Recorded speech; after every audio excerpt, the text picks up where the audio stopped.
Hello there everyone! Today we're going to tie a small Zonker fly. This is a small streamer fly that's basically an imitation of a stickleback. This is a great way of doing Zonker flies and an easy way to doing Zonker flies that really looks well in the water. This fish is absolutely amazing. It has a lot of life and this will attract trouts anywhere. It's particularly well suited for anywhere where there of course is sticklebacks like the coastline in Denmark, but also a pattern like this will work really well for, let's say, Iceland fishing for some of the big trouts up there. But as a general rule, this type of fly can be used to imitate any type of smaller baitfish. So if you just look at the way this is tied, you can use this, you can adapt this style of tying and apply it to any color scheme that you like for your own personal waters. So a really nice way of doing a small baitfish imitation. It's not that difficult, and it really looks well both in the water and in the vise. So here goes. Stickleback Zonker. Okay, so now we're ready to tie the fly. The first thing we need is of course a hook. Whoops, need to control that one. And for this I'm going to use the Eric's light stinger, the NS 122 in a size 6 or a size 4. That's not that important, but one of those two is best for this one. You can do an 8.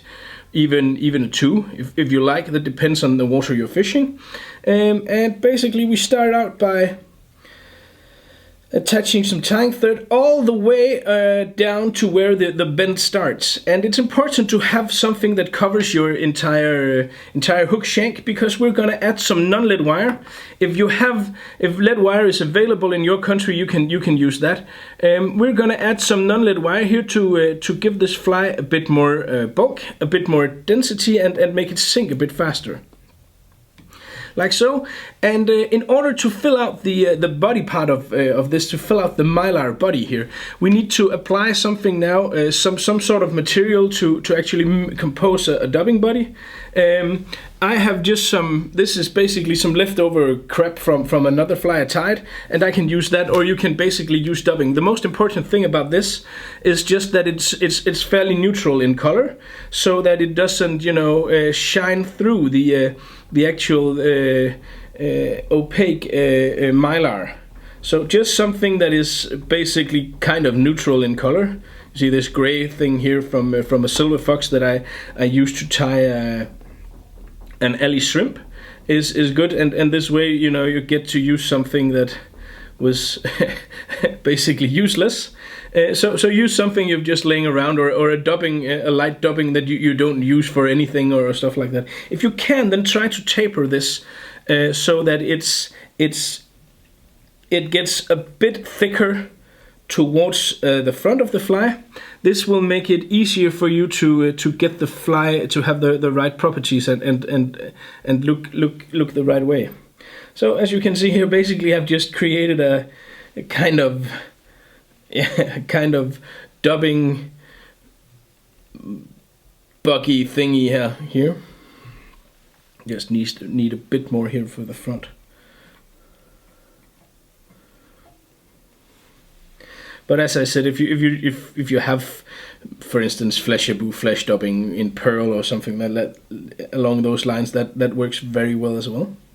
So now we need to tie the body, and for this I'm going to use some of this. This is called minnow body, and it's really a cool material because it has these markings, these patterns to it, and you can get this material. It's usable for just an insane amount of good patterns, a lot of salmon, sea trout as well, and it comes in a lot of different varieties. You get a copper tone. This is a black tone, a blue tone, a green tone. And all of those looks really good for bodies on numerous different patterns. So basically I try to fold some of it out here, and then I make a few smaller turns, loose turns, before I really just apply pressure to this. So this way you get you get something that is a bit flashy and that works well as a tail as well on the fly. There we go. And it's important that you tie this part here on top of somewhere where you had some dubbing, because if you do that, then it will stay there a lot better. And now it's on to the actual wing here. And you can of course use the classic rabbit for this, but I really like this material that's called bisam. It's basically the leather here is thinner often, and it has a better length for these a bit smaller flies, but also it just really swims insanely well. And what I'm doing now is basically I try to cut it so that it tapers. So this is the 3mm widths up here, and then I cut on both sides so it tapers down. It narrows down into a point, and this will make the fly swim even better. With these Zonker strips, it is possible to do this. It's easier if you have a full pelt. A full piece of leather, and you can actually buy this material in half a pelt, and then cut your own.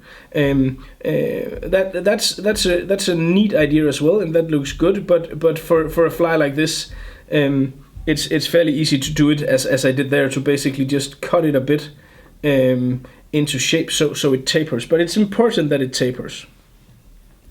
So now I am creating a gap in the hairs here, so that I can tie this down on top of where I tied the mylar, like this, because this is going to be the anchor where I fix the first part of the fly. With that being securely fastened, I just make a whip finish.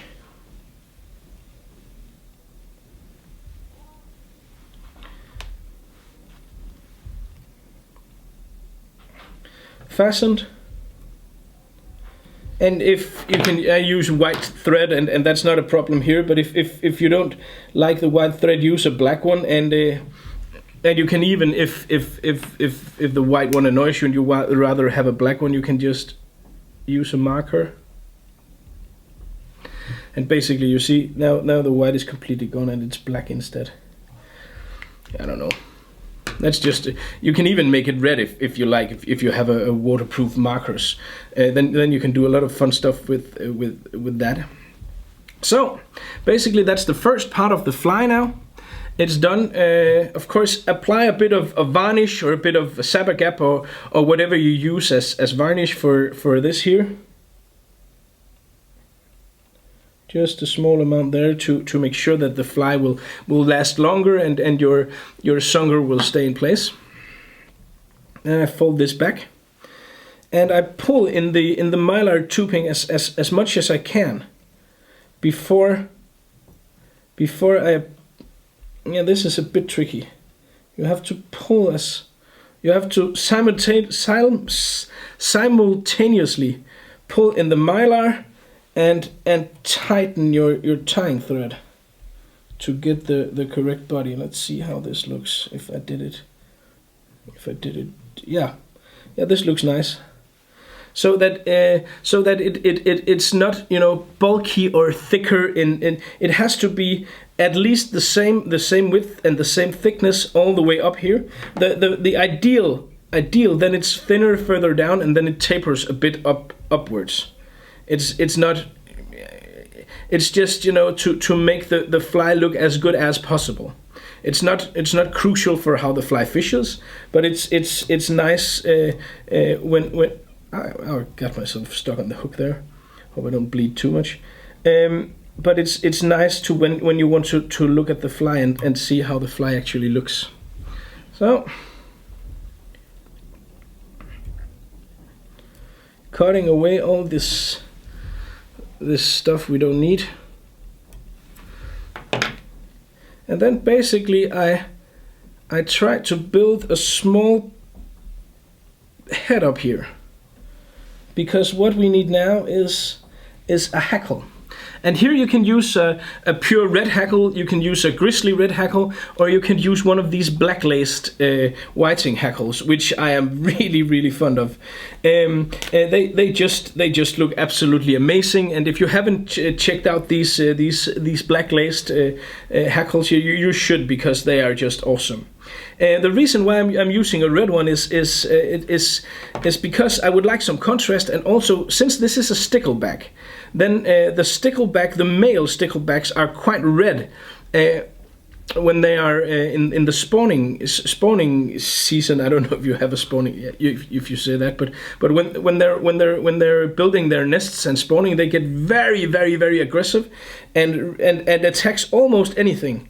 No matter the size, because they build a nest for the female, and then they defend that with with their life, and that makes them easy to see for the predators, so that's what we're gonna do here. Also because it just looks really well, and it works very well as for the fly as well. This makes the fly stand out more and easier to see for the fish, and because of the contrast, this will make the fly even better. So now I try to fold the hackles here down on both sides, so I don't have anything on top here. Just force it around, and then I take the Zonker here. Again, I pull it as far out as I can, and then I hold, and then I make a couple of loose turns of the tying thread here before I really just apply pressure. And it's important, because you want some of the you don't want to do the same as you did down here, where you basically where you separated the two, because if you do that, you won't get the same correct tapering on the hairs here. Because as you can see, I have the longer ones, but then I also have the shorter ones that are just basically just from there, and this gives your fly the correct look. So now we're gonna cut away all of this.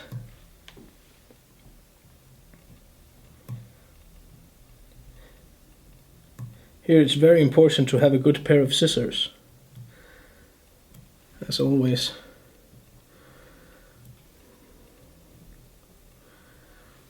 But particularly for this.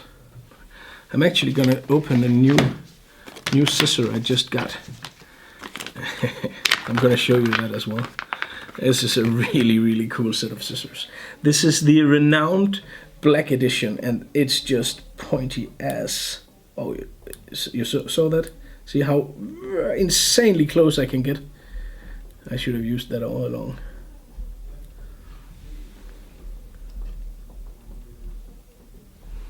Like so. But as you can see now, the rest of the fly looks fairly good, but my head here is bulky and not that elegant, but that doesn't matter. I'm just gonna do a whip finish on top of this.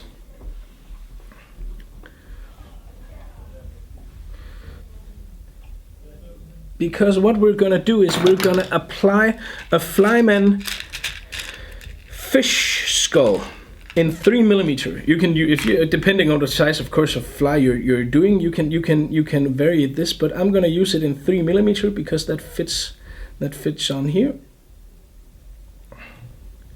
So as you can see now, the head here really makes the fly look good. And of course, to ensure that this really stays there, I first apply some super glue. Oh, and I want the head here to be black as well, to be completely black. So I just take out my marker.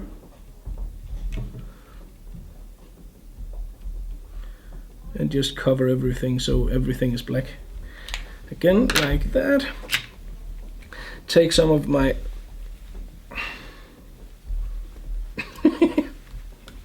you probably know that feeling with this, with the super glue is not working with you, but it feels like it's working against you.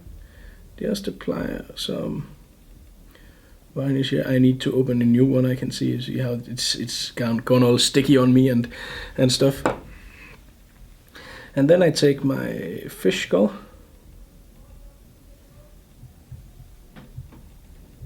force it up there.